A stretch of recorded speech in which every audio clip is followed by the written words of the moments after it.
Hello my dear students, मैं अभिषेक पटेल। मैं आप सभी बच्चों का एक्सीलेंट क्लासेज भाई अभी सर में हार्दिक स्वागत करता हूं। तो बच्चों, आज हम लोग क्या करने वाले हैं, जो हमारी पिछली रिवीजन क्लास चल रही थी उस क्लास को धीरे धीरे हम लोगों ने बच्चों खत्म कर दिया है। तो आपने देखा कि कितनी मैं आसानी से और कितनी जल्दी से मैंने उस क्लास को खत्म कर दिया है। उस क्लास में बच्चों हम लोगों ने सीखा था कि किस प्रकार के आपके जो बेसिक टॉपिक्स थे या जो आपके पास कुछ एग्जाम्पल्स मैंने करवाए हैं। तो लेकिन जो मैं आपके लिए इस बार मैं फाइनली जो रिवीजन क्लास लेकर आया हूँ, वो इस क्लास में क्या होगा कि आपको इसमें यहाँ पे मोस्ट इंपॉर्टेंट क्वेश्चंस जो आने वाले हैं, यानी जो आपके प्रीवियस ईयर क्वेश्चन है या जो आपके इस बार पेपर में आने की क्वेश्चन संभावना है। तो बच्चों, इस चैप्टर से आपके 6 नंबर का पेपर में आता है। तो मैं आपको वो 6 नंबर आज पूरे के पूरे कंप्लीट कराकर ही जाऊंगा। तो इस वीडियो को लास्ट में अंत तक देखिए और अपने साथियों तक हमारे चैनल को शेयर करिए तथा हमारे चैनल को सब्सक्राइब करवाइए, ताकि आपको हमारी बच्चों अच्छी अच्छी वीडियो और हमारे जो क्वेश्चंस बनाए गए हैं वो आप अच्छे से सीख सकें। तो बच्चों, इस वीडियो में अंत तक बने रहिए और देखिए आज हम लोग वास्तविक संख्या से आने वाले टॉप मोस्ट क्वेश्चंस या जो इसके लेंथी क्वेश्चंस है, लॉन्ग क्वेश्चन है, वो सभी आज क्लास में हम लोग सीख कर ही जाएंगे। आज की क्लास में ये क्लास आपके लिए बेहद ही ज्यादा इंपॉर्टेंट है। देखेंगे बच्चों, इसको शांति से देखिए हमारी क्लास और समझते हैं इस क्लास को। तो भाई, आज चैप्टर हमारा है वास्तविक संख्याएं। इसके जो सबसे ज्यादा हाईलाइटेड क्वेश्चंस हैं उनकी मैं आपकी बात करूंगा, यानी कि जो इसके PYQ है या जो इसके आने वाले इस बार क्वेश्चन है उनकी बात की जाएगी। तो सबसे पहले तो इसमें मैं आपको लेकर चलना चाहता हूं जो आपके LCM और HCF के जो आपके MCQ क्वेश्चंस बच्चे बनते हैं, तो उनकी बात करेंगे आज। जैसे मैंने आपसे कहा कि बेटा, जैसे मैंने आपसे कहा 135 व 225 का HCF आपसे पूछा गया है। HCF बताइए। यदि आपसे ऐसा क्वेश्चन कह दिया जाए कि 135 व 225 का HCF बताइए, तो आप कैसे बताएंगे वहां पर HCF को? तो बताने के लिए मैं बता रहा हूं आप कैसे बताएंगे। तो आपको यदि ऐसा बोल दिया जाए कि HCF निकालना है, तो आप एक काम करिए, आपके पास दो मेथड है। या तो आप लगा दीजिए इसमें गुणनखंड विधि, या फिर आप लगा दीजिए भाग विधि से सवाल को लगा दीजिए, आसानी से आंसर आ जाएगा। तो ये आप क्या करेंगे, हमने क्या कहा, जब भी भैया आपको भाग विधि से लगाना हो तो आप छोटी संख्या से तो बड़ी संख्या को भाग कर देते हैं बच्चों। यानी भाग करेंगे तो 135 का तो टेबल हमें नहीं आता है, लेकिन 13 का टेबल जरूर आता है। तो 13 का टेबल बढ़िया 22 से ज्यादा ना हो। तो बच्चों 13 एकम 13 यानी कि 13 एकम 13 यानी कि एक बार जाएगा।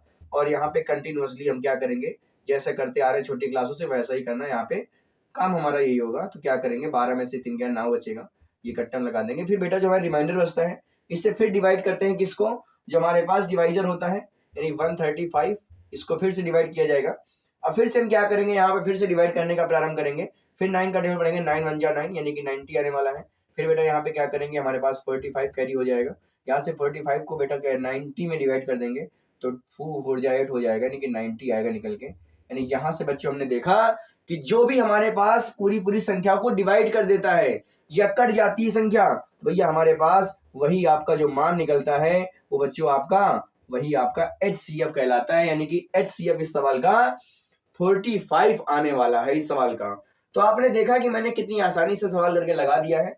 ऐसे ही क्वेश्चंस आपके पेपर में आएंगे तो आप ऐसे ही लगा कर आएंगे और बता देंगे कि अतः इसका जो मासा होगा वो 45 हो जाएगा, यहां से निकल के आएगा। यदि आप बात करें दूसरे क्वेश्चन की, यानी हमारा जो दूसरा क्वेश्चन आना है वो कौन सा टॉप मोस्ट क्वेश्चन में से है। जैसे मैं आपसे कहूं कि बेटा यदि दो संख्याओं का जो लासा है, यदि दो संख्याओं का जो भैया लासा दिया गया है हमारे पास, लासा दे दिया गया हमारे पास 225 दे दिया गया है, और उन्हीं दोनों संख्याओं का यानी कि हमने लासा तो लिख लिया 225 है, और यदि मासा की बात करें HCF, यानी HCF जो दिया गया है वो 15 दिया गया है। कितना दिया गया है, वो 15 दे दिया गया है। उनमें से यदि एक संख्या, यदि पहली संख्या यदि बात करें 75 है, तो आपको बताना है कि उसमें से दूसरी संख्या क्या होगी। यानी आपसे दूसरी संख्या पूछी जा रही है यहाँ पर। तो बिल्कुल आसानी से बता पाएंगे हमारे बच्चे, क्योंकि मैंने आपको बताया हुआ है बच्चों, इसमें आपका सूत्र लगने वाला है। कौन सा सूत्र लगेगा, तो आपने जो मेरी पिछली रिवीजन क्लास अगर अभी तक नहीं देखी है बच्चों, तो एक बार जरूर जाकर हमारे रिवीजन क्लास को देखिए, तब इस वीडियो को देखेंगे तो आपको शायद ज्यादा आपको बेनिफिट होगा इस क्लास से। तो इसीलिए बच्चों, अगर आपने अभी तक नहीं देखा है तो एक बार जाइए, फिर हमारे वीडियो को दोबारा से देखिए अगर। लेकिन यहाँ हम क्या करेंगे, दूसरी संख्या का अगर फॉर्मूला लगाना है तो क्या करेंगे, फॉर्मूला होता है LCM into HCF is equal to बेटा first number into second number होता है। यानी कि लासा गुणित मासा बराबर पहली संख्या गुणित दूसरी संख्या होता है। सूत्र हमारे पास लासा कितना दिया गया है, तो लासा हमारे पास 225 दिया गया है और मासा कितना दिया गया है, 15 दिया गया है।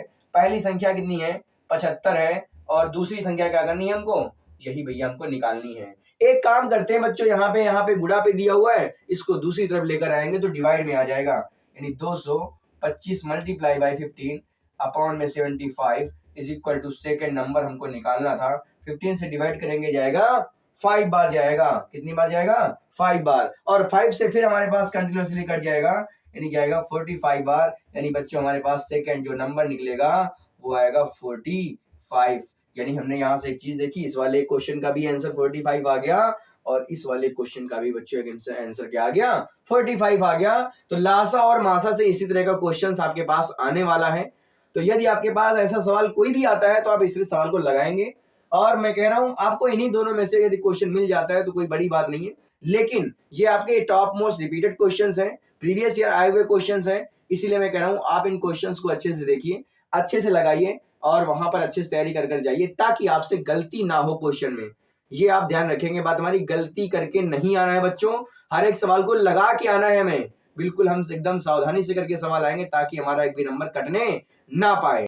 यदि बच्चों अगले क्वेश्चन की बात की जाए, हमारे पास अगला क्वेश्चन कैसा आएगा, तो आपके पास लिख के आ सकता है अपरिमेय संख्या से रिलेटेड 3 + 2√5 एक अपरिमेय संख्या है। ये में बच्चों क्या करना है, हमको सिद्ध करना है कि ये संख्या कैसी है, एक अपरिमेय संख्या है, हमको सिद्ध करना है बच्चा।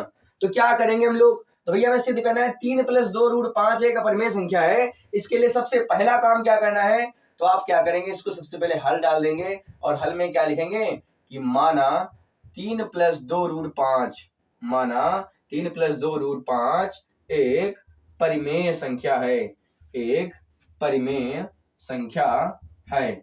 इतना कर देंगे आप। जैसे ही आपने इतना किया, यदि आपने मान लिया है कि परिमेय संख्या है तो इसका मतलब, परिमेय का मतलब होता है, इसलिए परिमेय का मतलब क्या होता है, इसे बच्चों हम लोग P/Q के रूप में लिख सकते हैं। तो जैसे ही P/Q के रूप में लिखोगे ये हो जाएगी परिमेय संख्या। लेकिन एक बात और याद रखेंगे कि जहां जो बेटा P और Q हैं, जो बेटा P और Q हैं ये कैसी हैं, तो ये आपकी सहअभाज्य संख्याएं हैं।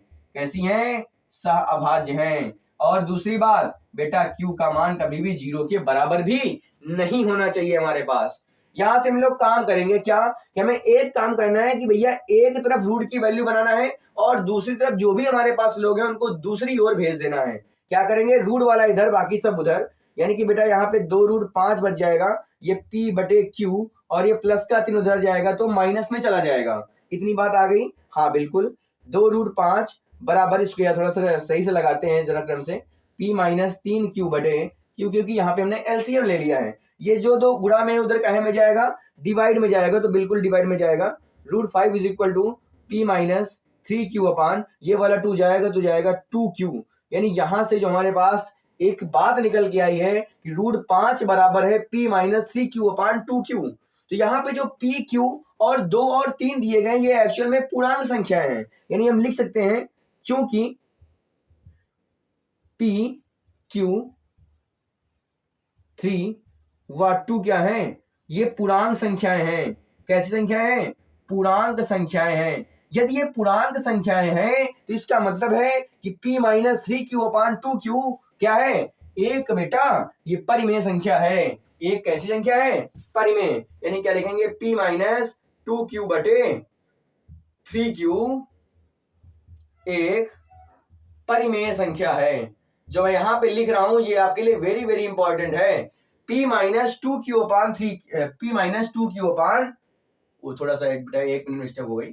P-3Q/2Q जो हमारे पास संख्या है वो कैसी है, वो एक परिमेय संख्या है। यदि ये परिमेय संख्या है तो इसका मतलब जो इसके बराबर में लिखा गया है, इसका मतलब जब मैंने इसको डिवाइड किया तो इतनी बार गया बच्चों। तो जब बेटा परिमेय को परिमेय से डिवाइड करते हैं तो एक सदैव परिमेय संख्या ही मिलती है। यानी कि हमारे पास जो मान लिखा हुआ है, क्या करेंगे, ये बेटा जो लिखा मैंने P-3Q/2Q एक परिमेय संख्या है, इसलिए क्या लिखेंगे, इसलिए जो हमारी बेटा √5 है, √5 भी एक परिमेय क्या होगी, एक परिमेय संख्या होगी बच्चों। लेकिन एक बात और पता है हमको कि √5 तो भैया एक परिमेय संख्या नहीं होती है, तो √5 परिमेय संख्या नहीं है, तो इसका मतलब ये हमारी जो बात मैंने लिखी ये तो गलत हो गई है। बस यही लिखेंगे, क्या लिखेंगे, परंतु हमें पूर्व से ज्ञात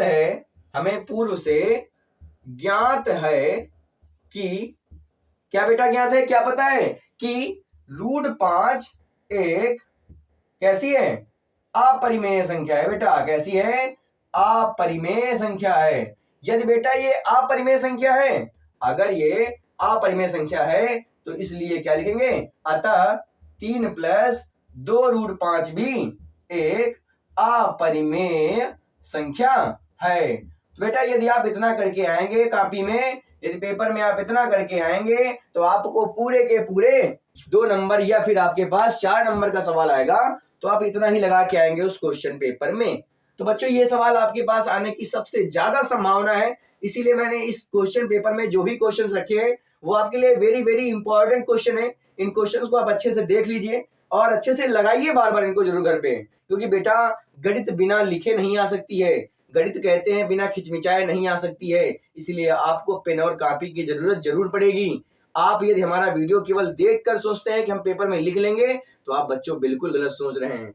आपको पहले पेन और कॉपी उठाकर लिखना पड़ेगा गणित में, तभी आपके नंबर आएंगे, तभी आप नंबर गेन कर पाएंगे, तभी आप लोगों को पीछे कर पाएंगे जो आपसे आगे निकल रहे हैं। तो बच्चों इसीलिए अभी के अभी पेन उठाइए और सवाल को लगाना चालू कर दीजिए। तो ये भैया आपका सवाल इस तरह से यदि आएगा 3 + 2√5 एक अपरिमेय संख्या, तो आप ऐसे सिद्ध करके आएंगे उस सवाल को। के पास बच्चों यदि ये क्वेश्चन लिख के आता है कि सिद्ध कीजिए कि 5√2 एक अपरिमेय संख्या है, ये भी कई बार क्वेश्चन में रिपीटेड क्वेश्चन है, कई वर्षों से लगातार पूछा जा रहा है, इसीलिए मैंने इस क्वेश्चन को भी रखा हुआ है। तो बच्चों अगर यदि ये वाला क्वेश्चन आया तो आप कैसे हल करेंगे, देखेंगे इस सवाल को।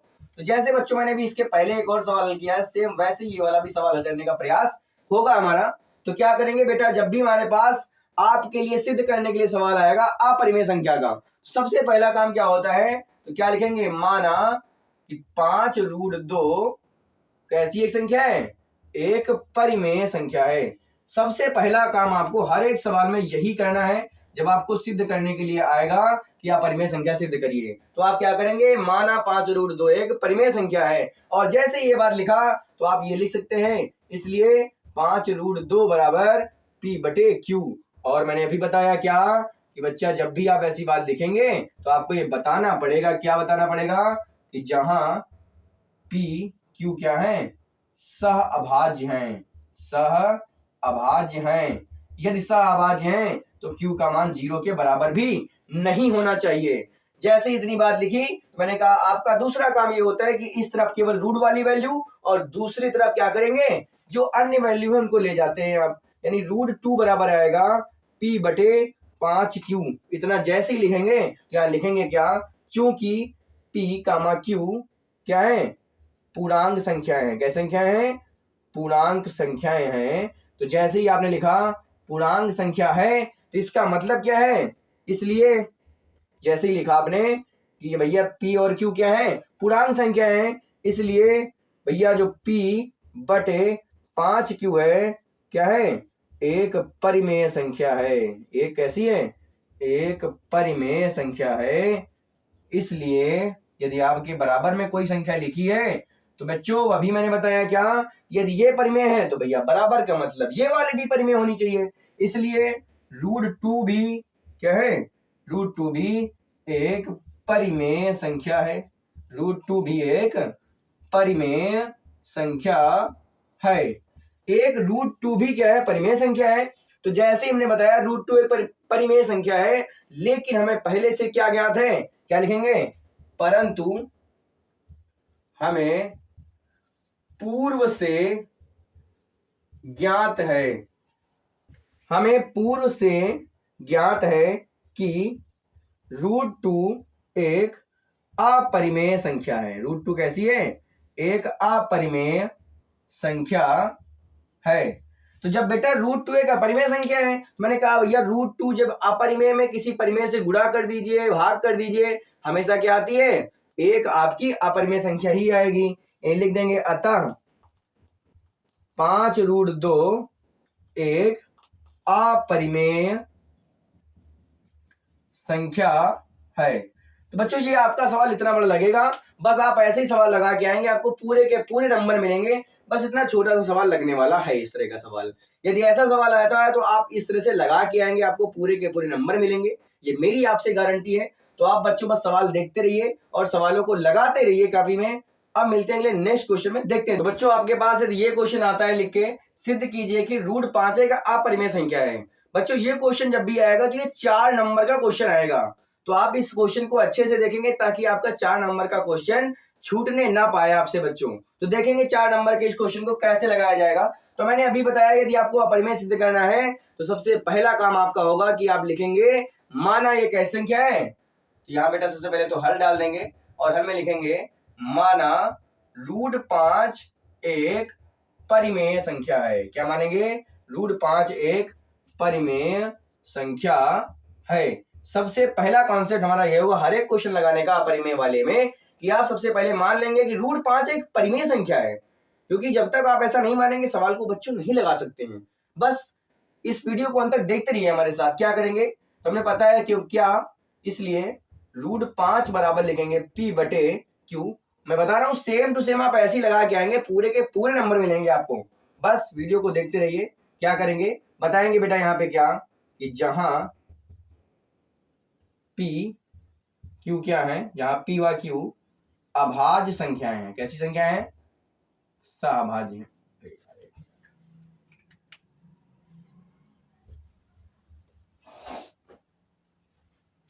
√5 बराबर P/Q मान लिया परिमेय संख्या है। तो यहां बताएंगे बच्चों क्या, कि जहां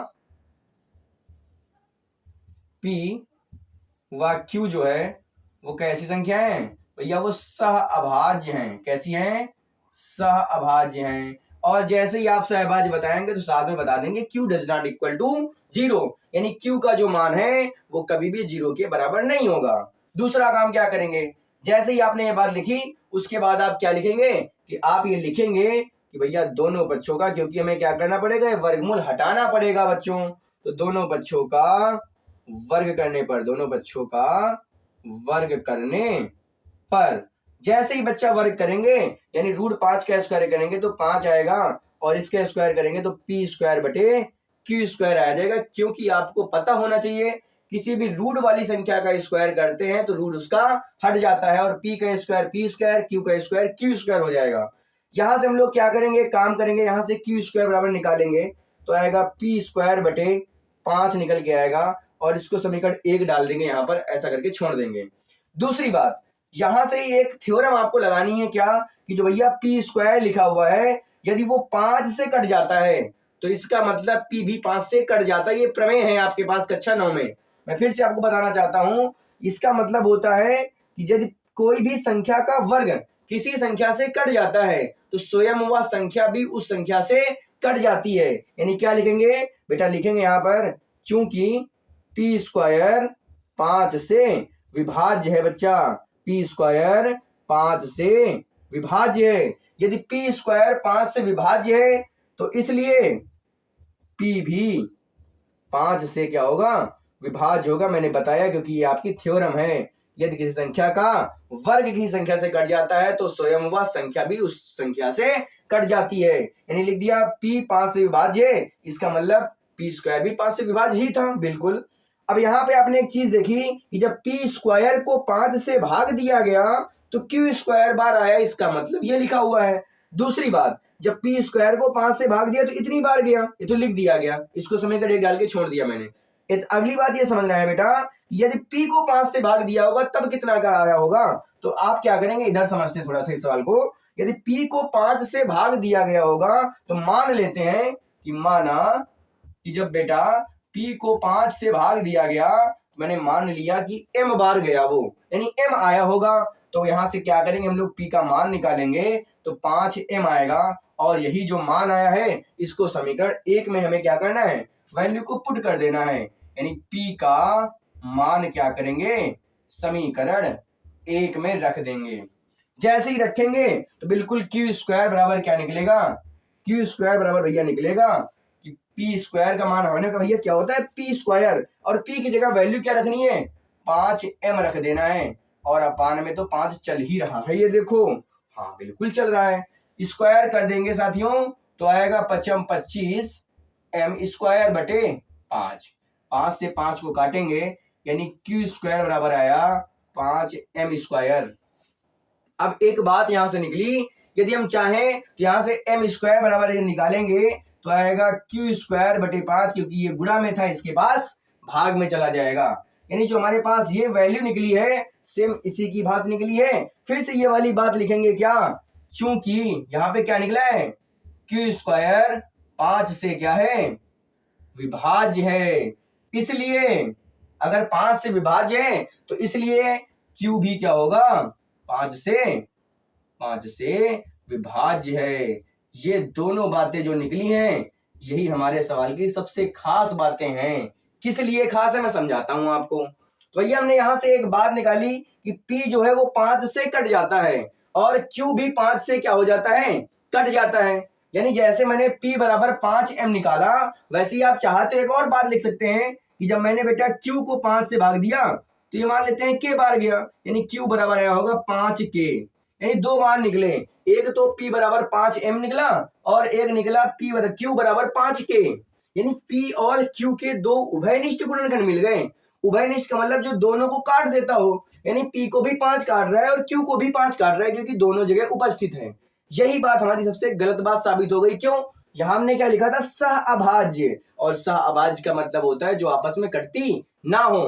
तो यही बात तो बेटा जो हमने पहले मानी थी तो इसका मतलब गलत साबित हो गई है, और जब गलत साबित हो गई तो उसका मतलब ये परिमेय संख्या भी नहीं है। यानी क्या करेंगे हम लोग यहाँ लिखेंगे किस बात को, क्या करेंगे इधर लिख देते हैं, क्या लिखेंगे यहाँ लिखेंगे कि जो P और Q है इसका एक उभयनिष्ठ गुणनखंड मिल गया है। यहाँ P व Q का एक उभयनिष्ठ P व Q का एक उभयनिष्ठ गुणनखंड 5 है।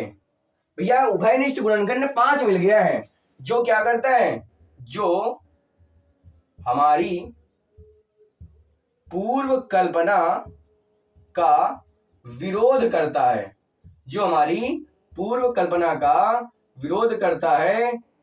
अब जब भैया बता दिया हमने जो हमने पूर्व कल्पना में जो माना था उस बात का ये विरोध कर रहा है, इसका मतलब क्या है, अतः √5 एक अपरिमेय संख्या है। बस भैया हमको यही क्या करना था, सिद्ध करना था कि जो हमने माना है वो हमारी बात गलत है, इसका मतलब ये अपरिमेय संख्या है। तो बच्चों इस तरह का सवाल यदि आएगा तो आप सेम टू सेम ऐसा ही लगा के आएंगे, आपका एक नंबर भी नहीं कटेगा, मैं आपको बता रहा हूं इस बात को। आप लोग ध्यान से देख लीजिए सवाल को, और ऐसे ही सवाल लगा कर आएंगे ताकि आपसे गलती बिल्कुल भी ना हो उस पेपर में। तो बच्चों इस सवाल को आपने देख लिया है, अब थोड़ा सा आगे थोड़ा सा एमसीक्यू की बात करेंगे, समझेंगे वो क्वेश्चंस कैसे आएंगे, देखते हैं।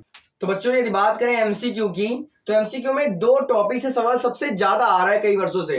कौन से टॉपिक है, तो पहला टॉपिक तो हमारे पास अभाज्य संख्या से रिलेटेड है, और दूसरा हमारे पास टॉपिक है अपरिमेय संख्या से, जो एमसीक्यू में क्वेश्चंस बनाता है। यहाँ पे क्या कहता है, तो पहली बात तो आपसे ये कहता है कि भैया जो अभाज्य संख्या होती है वो आप कैसे पहचानेंगे। तो मैं आपको कुछ बातें बताता हूं, बस आप वो बातें याद रखिए, गलती नहीं होगी कभी आपसे।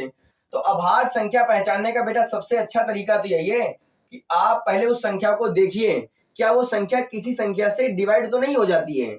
यानी इसका मतलब क्या होता है, यानी अभाज्य संख्याएं कौन सी होती हैं, तो क्या लिखेंगे, जो संख्याएं बेटा या जिन संख्याओं के गुणनखंड जो होते हैं, जो क्या होते हैं बेटा, जो इसके गुणनखंड होते हैं, यदि गुणनखंड केवल 2 हों, कितने हों, गुणनखंड केवल कितने हों, 2 हों, तो वह संख्या सदैव एक अभाज्य संख्या ही होती है। ये बात आप जरूर याद रखेंगे।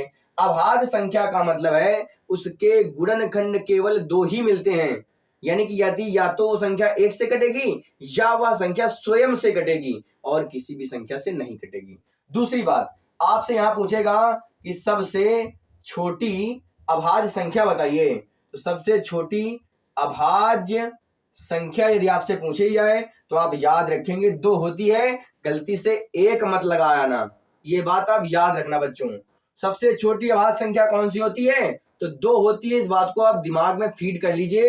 अभाज्य संख्या अगर सबसे छोटी पूछी जाए तो 2 होती है। लेकिन मैं इसी क्वेश्चन को अगर थोड़ा सा घुमा दूं, कह दूं सबसे छोटी विषम अभाज्य संख्या बता दो, विषम अभाज्य संख्या, तो जैसे ही मैं कहूंगा विषम अभाज्य संख्या, इसका मतलब विषम संख्या वाली अभाज्य बताना है। तो एक मत लिख देना, एक बिल्कुल भी अभाज्य नहीं होता है।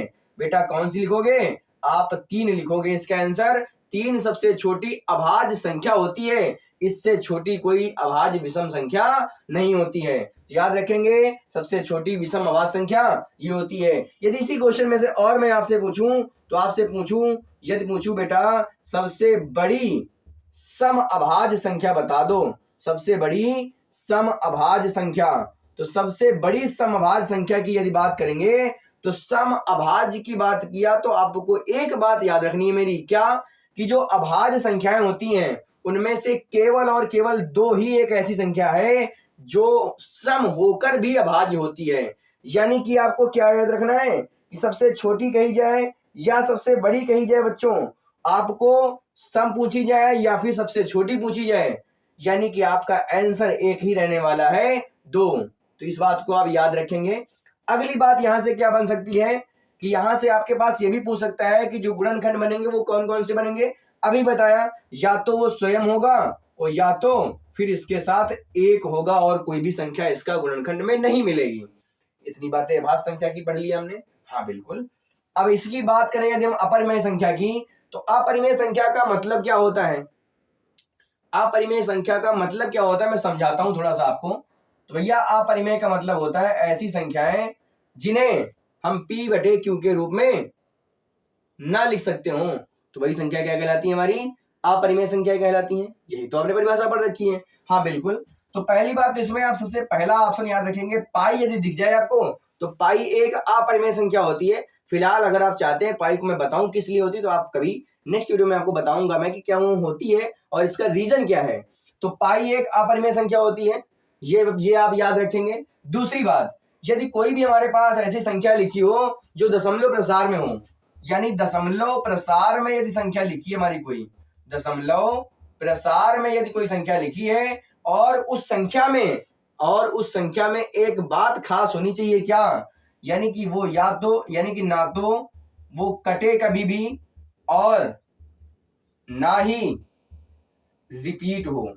ये बात आप याद रखेंगे, ना ही क्या हो? रिपीट हो। यानी कि नाइदर टर्मिनेटिंग नॉर रिपीटिंग, यानी ना तो कटे और ना ही रिपीट हो, तो वो संख्या अपरिमेय की श्रेणी में आती है। फॉर एग्जाम्पल 0.5, फिर 0.5, फिर 0.05, फिर 0.005, ऐसे करके डॉट डॉट डॉट ऐसे ही संख्याएं आती चली जाती हैं। इसका मतलब जो संख्या लिखी गई वो बच्चा अपरिमेय संख्या होती है। अपरिमेय का मतलब इतना सा होता है, ये ना तो कट रही है और ना ही रिपीट हो रही है, यानी हर बार एक नए अंक को लेकर आती है। ये देख पाने से एक बार 0 आया था, अगली बार 2 0 आ गया, अगली बार 3 0 आ गया। तो इस तरह के एग्जाम्पल जो आएंगे वो अपरिमेय में आएंगे। और यहाँ से एक और बात पूछ सकता है क्या कि बेटा अपरिमेय में आपसे ये भी बात पूछी जाती है कि जो स्क्वायर रूट होता है, स्क्वायर रूट के अंदर जो संख्या लिखी होती है उस संख्या को देखना है क्या एक वर्ग संख्या तो नहीं है। यानी कि वर्ग संख्या यदि है वो, यदि स्क्वायर रूट के अंदर एक बच्चों वर्ग संख्या लिखी है तो ये संख्या कहलाती है परिमेय। कैसी कहलाती है? परिमेय। लेकिन अगर वर्ग संख्या नहीं लिखी है, यानी कि जैसे √4 लिखा तो ये तो परिमेय में ही आएगा, यानी इसका वर्गमूल 2 हो जाएगा। लेकिन अगर मैं इसी को ये कर दूं √5, तो ये √5 एक वर्ग संख्या नहीं है, क्योंकि 5 किसी का वर्ग नहीं होता है। 5 किसी का वर्ग नहीं होता है, इसका मतलब ये अपरिमेय में आएगा। इस बात को आप जरूर याद रखेंगे। एक वर्ग संख्या है तो वो परिमेय में आएगा, लेकिन वर्ग संख्या नहीं है तो फिर आप बोल सकते हैं कि अपरिमेय संख्या है। तो ये इतनी बातें अपरिमेय संख्या से रिलेटेड थी, ये आपको याद होनी चाहिए। और अभाज्य संख्या की बात करेंगे तो ये संख्या याद होनी चाहिए आपको। यहां तक ये समझ में आ गया है? तो एक और बात मेरी समझ लेना, बस लास्ट पॉइंट यहां से खत्म हो जाएगी क्लास। इसके में से आपसे क्वेश्चन पूछेगा कि अभाज्य संख्याएं कौन सी हैं। तो अभाज्य भैया बहुत ही आसान सा टॉपिक है। अभाज्य का मतलब होता है इसी का भाई समझ के चल दो आप, इसी का छोटा भाई है अभाज्य। तो अभाज्य का मतलब इतना सा होता है कि जब हमारे पास कोई भी अभाज्य होंगी, पहली बात तो ये जोड़े में चलती हैं। काय में चलती हैं? जोड़े में, बिल्कुल आप लोगों की तरह। कहीं भी जाना होता है जोड़ा बनाकर ही जाते हैं।